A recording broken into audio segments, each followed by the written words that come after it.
జై తెలంగాణ అందరికీ నమస్కారం. చాలా బాధాకరమైనటువంటి సన్నివేశము.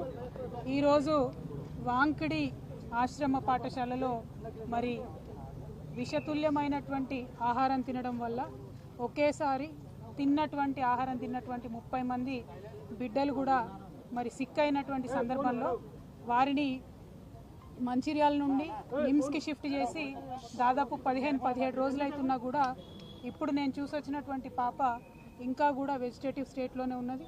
దాదాపుగా వెంటిలేటర్ మీదనే చాలా రోజుల నుంచి ఉన్నటువంటి సందర్భం. మనము చాలా బాధతో కూడినటువంటి పరామర్శ ఇది.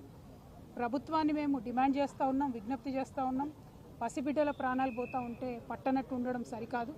ఈ ప్రభుత్వం వచ్చి 11 నెలలైతే దాదాపుగా నెలకు 3 మంది యావరేజ్గా ఇప్పటికే 42 మంది బిడ్డలు ప్రభుత్వ పాఠశాలల్లో చదువుతున్నటువంటి వాళ్ళు కేవలం ప్రభుత్వం యొక్క నిర్లక్ష్యంతో ఫుడ్ పాయిజనింగ్ వల్ల చనిపోవడం జరిగింది. అంటే యావరేజ్గా 10 రోజులకు ఒక పసిబిడ్డ ప్రాణాన్ని ఈ ప్రభుత్వం పొట్టన పెట్టుకుంటా ఉన్నది. ఇది సరైనటువంటి వైఖరి కాదు. అన్ని సంక్షేమ శాఖలు కూడా గౌరవ ముఖ్యమంత్రి గారి దగ్గర ఉండడంతో మరి వారి సమయం వెచ్చించలేకపోతున్నట్టుగా కనపడతా ఉన్నది. ఒక్క 10 నిమిషాలు మీరు పాఠశాలల్ని పసిబిడ్డల గురించి ఆలోచించి రివ్యూ చేసినట్టయితే ఈ ప్రాణాలన్నీ కూడా కాపాడేటటువంటి పరిస్థితి ఉంటుంది.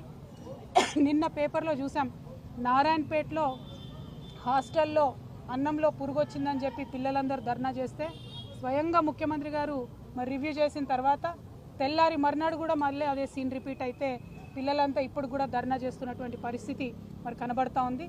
దయచేసి ఈ ప్రభుత్వాన్ని విజ్ఞప్తి చేస్తూ ఉన్నాం, మీ ప్రాధాన్యతను గుర్తించండి.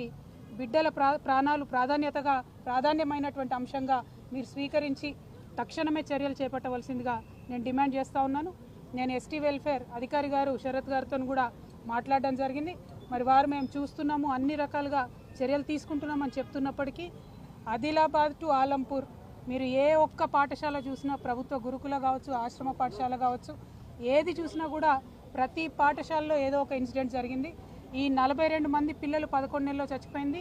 అన్ని జిల్లాల నుండి ఉన్నారు. కాబట్టి ఓవరాల్గా ఈ పాఠశాల వ్యవస్థనంతా కూడా మరి ధ్వంసమైనటువంటి పరిస్థితి కనబడతా ఉంది. కాబట్టి దాని మీద ఫోకస్ చేయవలసిందిగా మేము ప్రభుత్వాన్ని డిమాండ్ చేస్తూ ఉన్నాం. ఇదివరకు కేసీఆర్ గారి నాయకత్వంలో ప్రభుత్వ పాఠశాలల్లో చదివేటటువంటి పిల్లలు మరి మేము ఐఐటి పోవాలన్నా, ఐఐఎంకి పోవాలన్నా, లేకపోతే ఎవరెస్ట్ అధిరోహించాలా అని చెప్పి ఉన్నతమైనటువంటి ఆశయాలు లక్ష్యాలతో ఉన్నటువంటి సందర్భాన్ని కూడా మనం తెలంగాణ ప్రజలుగా చూసినాం. కానీ ఈ 11 నెలల్లోనే మరి ఆ పాఠశాలలు ఈ దుస్థితికి చేరుకొని 10 రోజులకు ఒక పసిబిడ్డ ప్రాణం పోతుంటే కూడా ఉలుకు పలుకు లేకుండా ప్రభుత్వం ఉండడాన్ని మేము తీవ్రంగా ఖండిస్తూ ఈ అంశాన్ని సీరియస్గా తీసుకొని గౌరవ ముఖ్యమంత్రి గారు ఇంటర్ఫియర్ అయ్యి తక్షణమే ఈ పరిస్థితిని చక్కబెట్టాలని చెప్పి ప్రభుత్వాన్ని డిమాండ్ చేస్తూ ఉన్నాం. అట్లానే ఇప్పటి వరకు ప్రాణాలు కోల్పోయినటువంటి ఆ 42 మంది కుటుంబ